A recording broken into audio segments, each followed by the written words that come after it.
Louis Anthony has to be number one. You have to win the competition, whether it's hair cutting, hairstyling, whatever it is. That's what you start doing. I said, okay, then I'll start doing that. And I went back and I started competing in hair cutting competitions and styling competitions. And I won quite a few. I didn't win every one of them, but I won quite a few. I had a lot of trophies going on. Some of them were 3 feet high. It was pretty exciting. And I would continue to go to the conventions and I would meet these, again, talk to the platform artists. I would go back and talk to Leonard. I would go meet other VPs from other companies and kept telling them, I can do this, I can do this, I can do this. Give me a chance, give me a chance. And they all would say the same thing. Come back in 10 or 12 or 15 years and then we can talk. Well, one day I had a convention. Leonard, I said to Leonard, there's got to be something that you can have me do. What can I do? Think about it. It's got to be something that I can do to help you. He said, well, how about this? How would you like to be the shampoo boy for the platform artists? And I'm thinking, you know it. I'm ready. Let's go. And so he allowed me to start shampooing the models for the platform artists. But I didn't realize at the time what a great opportunity and teaching opportunity that was for me, because I was able to be behind the stage with the models, with the platform artists, listening to what they're saying to the models, watching what they're doing, how they're preparing models, and on and on and on, and how they pick models. And so it was great. So every convention that Clairol was at, that's the company that Leonard worked for, I would be there, and I would be the shampoo boy. And in between, of course, I'd work in the salons on, Tuesday through Saturday. And Saturday I'd drive to a convention and, do the same deal. And I did that for quite a while. And, in the meantime, I met Leonard's wife, Kathy. Nice lady. And I said, Kathy, you know what? I can do platform work. You need to tell Leonard to give me an opportunity. And, of course, she would just about say the same thing. She says, Louis Anthony, listen, I've been around this business a long time. It takes 10, 15 years to get to this level where you can become a platform artist. But I'll mention it to him. And that was that conversation. Well, one day I get a call from Leonard. And he said, between you and Kathy and the situation that I'm in, I have to probably give you an opportunity. And I said, what are you talking about? He said, well, there's a hair convention coming up this weekend, just a one-day convention, hair show, on Sunday. And the platform artist that was supposed to do it is very, very ill, will not be able to do it. All of my other platform artists are booked with other hair conventions, and the only person left is Louis Anthony. I must be out of my mind. I could lose my job, but I don't know what else to do. And the other part of it is, it's in your own hometown. Those are the hardest ones to do. But if you bomb there, it's not going to affect me too much. I said, well, that's okay, Leonard, come on. I've been telling you for a couple of years I can do this. He says, yeah, but you haven't even been doing hair, 3-4 years now?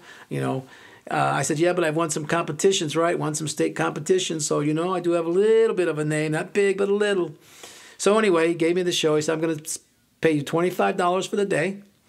You'll do 4 models in the morning. There'll be a lunch break, and there'll be 4 models in the afternoon. The show starts at 9 in the morning, and we stop at 6 in the evening. I said, okay, I'm ready. So that Sunday comes up, and Leonard, of course, Saturday night we meet all the models. And, of course, I had some training about how to pick models and hair and that. So that was a big help. And picked my models, and next day, Leonard brings me out on stage. My mom's in the audience and all of her friends. And, of course, a lot of hairdressers that I knew were there. But that's okay. And so I get on stage and I walk out. So Leonard brings me out. He says, ladies and gentlemen, our platform artist today is a local boy, Louis Anthony. Let's have a nice round of applause. And that was my first round of applause. And I can tell you what, that was pretty stimulating. Oh, yeah. I mean, I was here. I made it. I'm living my dream, right? I'm a platform artist. I'm getting an audience. I'm only getting $25 a day. So the money part wasn't there yet. And did my models, and at the end of the show, when I was done with all my models, they bring them all out. Of course, I have all their hairs all fixed, and they put gowns on them and makeup, and they bring them out on stage. And this was another exciting part of my, quote, first time as a platform artist. I get a standing ovation. I just stood there in awe. I mean, I had tears running down my eyes. I couldn't believe what was happening. And that was my first opportunity to be a platform artist for $25 a day. And that night, Leonard and I went out to dinner, and he said, well, you told me you could do it, and you proved you could do it. He said, you're a very good platform artist. He said, but you have the makings of a great platform artist, and I'm going to help you do that.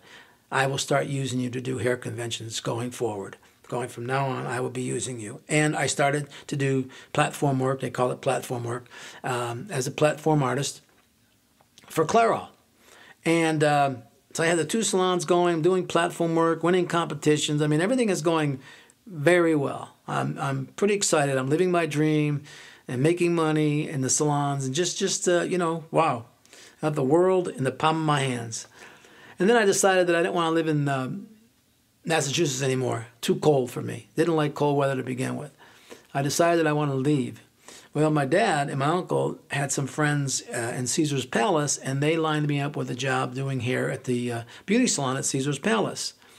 But on my way out to Las Vegas, I decided I was going to go see a friend of my mom and I. His name was Wes Charles, and he was in Scottsdale, Arizona. So I drove out to Scottsdale. I think I'll go there for a couple of weeks, then I'll go to Vegas. Well, I get to Scottsdale, and I'm there for a couple of weeks and liking it. And Wes says, where are you going? Forget about Vegas. Stay here with me. And so I did. I found a job at a salon in Scottsdale called Hair, and started doing my platform work from there. Leonard introduced me to the VPs out there who ran that area, and so I just went ahead and continued to do platform work for Clairol from Scottsdale. And then other companies started to approach me, so I started doing shows for L'Oreal, Wella, Sebastian, Farouk, Firmidel. I just started doing shows, which Leonard said, hey, go do it. Go get all the shows you can get all the experience you can get. And the faster you get it, the better. Because he couldn't book me for every show. He had other platform artists too. So I started doing shows for these other companies, and went from $50 a day to $100 a day to $250 a day to $500 a day to actually $1,000 a day. So that's Sunday and Monday, 2-day conventions. That's $2,000 on a weekend, plus all your expenses. I also ended up opening, I bought one of the salons, Hair. I bought one of the salons, and I opened up other salons. I had one in Tempe, Phoenix, Mesa, and Scottsdale. And so I had the salons going out there. I had platform work going, making lots of money, having my clothes made, gold jewelry, Porsche, Corvette. Life was pretty good. I mean, in fact, life was better than good. It was great. It was excellent. And I was living my dream to the max. And this went on for a number of years. I must have been, 15 years into this. And maybe even 17 years into this. And things, everything was great. I mean, having clothes made and great, nice jewelry and cars and just getting up on stage. And the audiences, of course, the shows became bigger. I did shows with 20, 30, 40, 50,000 people at some of these shows. Big ones. I actually did a show in San Francisco. This was my own, put on by Firmidel at the Coliseum. There must have been about 25,000 hairdressers. They had TV monitors everywhere. And I walked in, and there were literally full-size posters of me hanging from the ceiling. And I said to the VP, I said, what is that all about? He said, well, you work hard, and we just thought we'd do something special for you. I mean, it was craziness going on. And, flying to different cities every weekend, different states. And I actually ended up becoming one of the few hair or platform artists who could go into Canada as a platform artist. I did a lot of the platform work for Firmidel, a company out of Brussels, Belgium. And I was one of the few hairdressers, platform artists allowed to go into Canada and teach. So things were going real good, and life's just moving along and having fun and making. In fact, I never took a vacation. I didn't need a vacation. I was always on vacation. Going to work was like a vacation. I mean, we had fun all the time. I mean, my clientele that I had an amazing clientele. You may have heard. Well, I know you've heard of Wrigley Spearmint Gum. I was their private hairdresser, and I actually even did their daughter's hair for her wedding at Catalina Island.